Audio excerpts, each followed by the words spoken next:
Hello everybody, it is Stella from New Hope Wellbeing and we are back with another video. I hope everybody has been enjoying their week so far. As you can see from the bright sunshine coming in, it's a nice lovely sunny day here. And today we're going to be discussing the goddess Leto. So Leto is one of the female titans and she was also known as a bride of Zeus.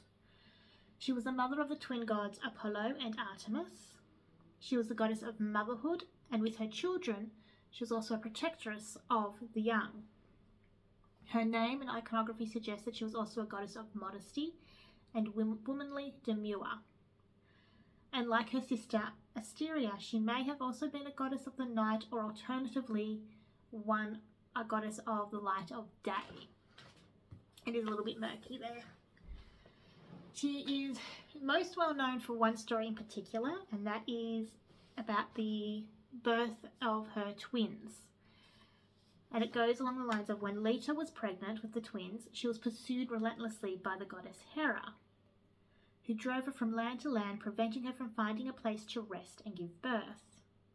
The floating island of Delos eventually provided her with refuge, and while the delivery of Artemis was painless, the birth of Apollo lasted 9 days and 9 nights, because Hera had kidnapped Eilithyia, the goddess of childbirth, and this prevented Leto from having an easy, painless labour.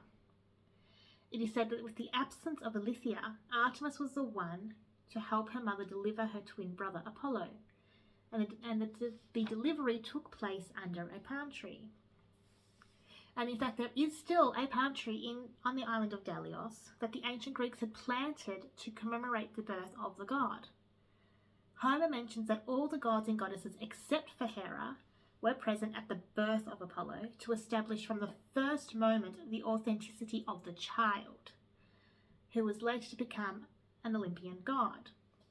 Therefore, Delos would later become a very sacred place of Apollo. Now later on, after obviously the birth of the twins, she travelled to Delphi, where the giant Tithios attempted to abduct her, but Apollo intervened and slew him with arrows. She would finally settle in Thebes, and then that was where she would spend the rest of her life. There, Niobe, who was a very arrogant queen of the city, said that she was caught saying that she was superior to Leto because Niobe had given birth to 14 children, 7 male and 7 female, instead of just 2. Leto and her divine children were so insulted when they found out about this that the twins took revenge, killing all 14 of Niobe's children.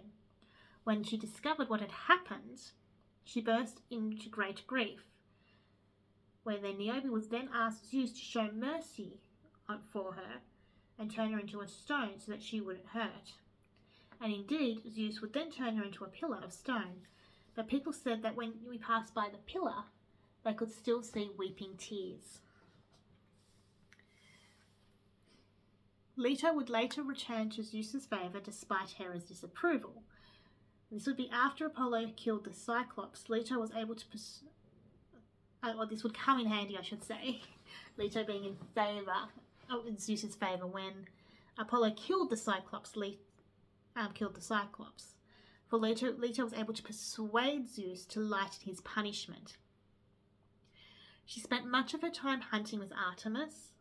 She sided with the Trojans during the war and helped to heal Aeneas from his battle wounds.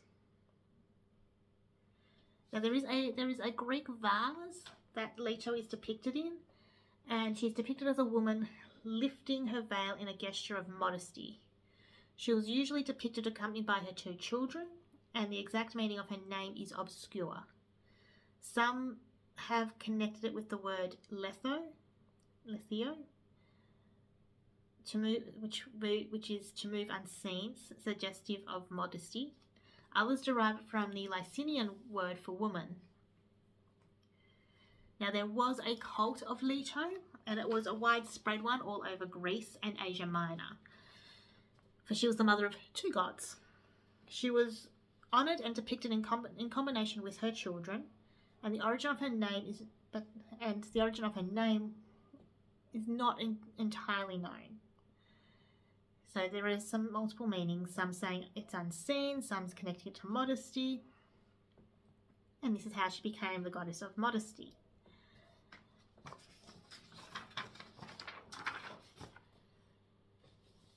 So it doesn't really matter how you looked at it, or how you look at any of the connections with her within her cult. She was always seen as a decent and respectful figure in Greek mythology, and she represented motherhood. So that is just a little bit about the goddess Leto. We will be back next week with some more videos. Until then, I hope everybody enjoys the rest of their week and their weekend, and we'll be back soon. Bye!